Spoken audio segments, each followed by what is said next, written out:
Welcome back to Learn English Talk podcast. I'm Mia. And I'm Jake. It's really nice to have you with us today. Before we get comfortable and really start talking, we just want to say something quickly. If you enjoy these conversations, you can like this episode and subscribe to the channel. It helps us, yes, but more importantly, it helps you stay connected, stay consistent, and keep English in your life. Okay, let's take a breath, slow down a little, and enjoy this time together. Today's topic is something very common, very natural, and sometimes a little scary for learners. Yes, we're talking about phrasal verbs. Just hearing those words can make some people nervous. I know. I've heard people say, I hate phrasal verbs, or I never understand them. And that's completely normal. But the funny thing is, you already understand many of them. You just don't realize it yet. Exactly, because phrasal verbs are part of daily life. They're part of how people talk at home, at work, with friends, everywhere. So today, we're not here to explain or teach them like a lesson. We're just going to live with them for a while. Use them naturally. Hear them again and again. And let them slowly make sense in your mind. You know, Mia, I remember when I first noticed how often people use phrasal verbs. Oh, really? When was that? It was years ago, actually. I was helping a friend move into a new apartment. Oh, wow. Moving day is always full of action. Exactly. We showed up early, started carrying boxes, setting things down, picking things up again. That already sounds exhausting. It was. And people kept saying things like, put that down here, pick this up, move that over, take this out of the box. All phrasal verbs. All of them. And nobody was thinking about it. They were just talking. That's such a good example because moving is such a normal life situation. And phrasal verbs are perfect for actions. Speaking of mornings and actions, how did your day start today? Not very smoothly, to be honest. Uh-oh, what happened? My alarm went off, but I turned it off and fell back asleep. Oh no. I woke up again 20 minutes later and jumped out of bed. That feeling when you realize you're late. Yes. My heart started racing. I threw on some clothes, grabbed my phone, and ran to the kitchen. Did you even eat breakfast? Barely. I poured some coffee, spilled a little on the counter, cleaned it up quickly, and ran out the door. That really sounds like one of those mornings. Definitely. Everything felt rushed. But you made it here. I did. And once I sat down and took a breath, things felt better. That's something I love about mornings. Even bad ones can turn around. True. And phrasal verbs describe that so well. Wake up, get up, run out, calm down. It's like they follow the story of your day. Exactly. My morning was a bit calmer. Lucky you. I woke up early, stayed in bed for a few minutes, and just listened to the sounds outside. That sounds peaceful. It was. Then I got up, made tea, and looked through my messages. Any surprises? Nothing big, just friends checking in, a reminder popping up for something I had to do later. That's nice. I like starting the day slowly when I can. It really sets the mood. Let's talk about moods for a moment. Okay. Have you noticed how often we use phrasal verbs to talk about emotions? All the time. Feeling down, cheering up, calming down, freaking out. Burning out. Yes, that one is very real. I felt burnt out last year, actually. What happened? I was working too much, staying up late, not taking breaks. That's dangerous. It is. I started feeling tired all the time and getting irritated easily. Small things can really get to you when that happens. Exactly. One day, I realized I needed to slow down. That realization is important. I started cutting back on work hours, turning off my phone earlier at night. That must have helped. It did. Slowly, I started feeling like myself again. That's such a good reminder for everyone listening. Learning English can feel the same sometimes. Yes, people push too hard. They try to do everything at once. And then they feel overwhelmed and want to give up. But it doesn't have to be like that. It's okay to slow down. It's okay to step back.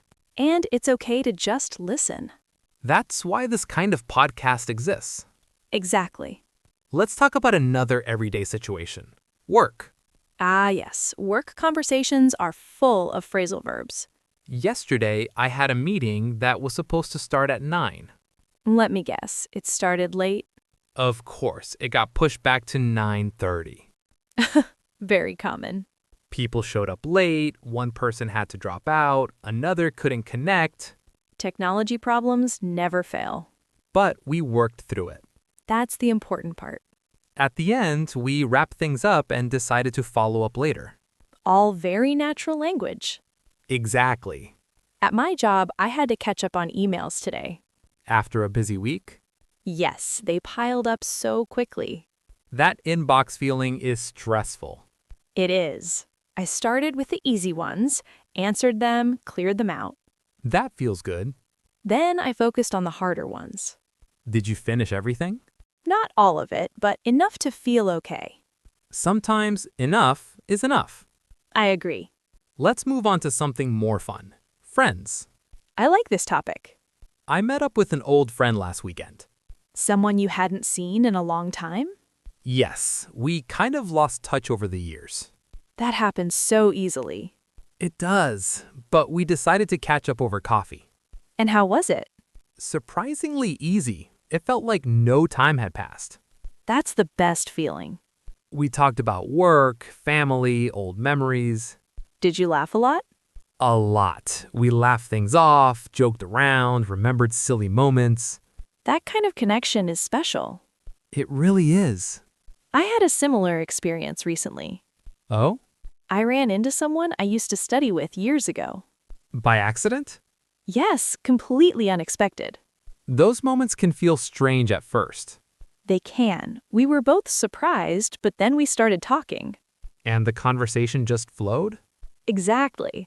We ended up sitting down and talking for almost an hour. That's wonderful. It reminded me how relationships can pick up again so naturally. Language is like that too. How so? You might stop using English for a while, Yes, but when you come back to it, things start coming back. that's very true. Words, phrases, sounds. Especially if you keep listening. Exactly. Let's talk about mistakes for a moment. A very important topic. Many learners are afraid of messing up They worry about saying the wrong thing, or using the wrong word. but mistakes are part of the process. Even native speakers mess up. All the time. We forget words, mix things up, say something strange. And we just move on. That's the key. Don't let fear stop you. If you mess up, you can laugh it off. Or correct yourself and keep going. Learning happens in those moments. It really does. Let's talk about daily routines again. Okay, In the evening, I like to wind down slowly. me too. I usually turn off my phone, make dinner, and relax. Do you watch something or read? Sometimes I read. Sometimes I just listen to music. Music helps me relax a lot. Me too. After that, I get ready for bed and try to go to sleep early. Try is the key word. Yes, sometimes it works, sometimes it doesn't. And that's okay. Let's talk about travel. I love travel stories. I once planned a trip very carefully. And then everything changed? Exactly. The flight was canceled, the hotel messed up the reservation, and the weather turned bad. That sounds stressful. It was. I almost gave up and went home. But you didn't. No, I decided to make the best of it. That's a good attitude. I asked around, found another place to stay, and explored the city anyway. Sometimes unplanned trips are the best. They really are. On one trip, I got lost in a city where I didn't speak the language well. That must have been scary. At first, yes, but then I slowed down, asked for help, and figured things out. That's brave. It taught me to trust myself more. Learning a language helps with that too. It really does. You start to feel more confident. More independent. Let's talk directly to our listeners for a moment. If you're listening to this and thinking this is hard, that's okay. You don't need to understand everything. You don't need to remember every phrase. Just let the language wash over you. Little by little, things will click. One day, you'll notice you understand more. And one day after that, you'll start using these phrases naturally. Without thinking. That's how it works. Before we finish, let's slow down again. Learning English is not a race. It's a journey. Some days feel easy, Some days feel hard. but every day you listen, you grow. Try listening to this episode again another day. Repetition really helps, Each time, your brain picks up something new. and that builds confidence. We're really proud of you for being here. Thank you for spending this time with us. Keep going. Keep listening. You're doing better than you think. See you next time. Bye. Bye for now.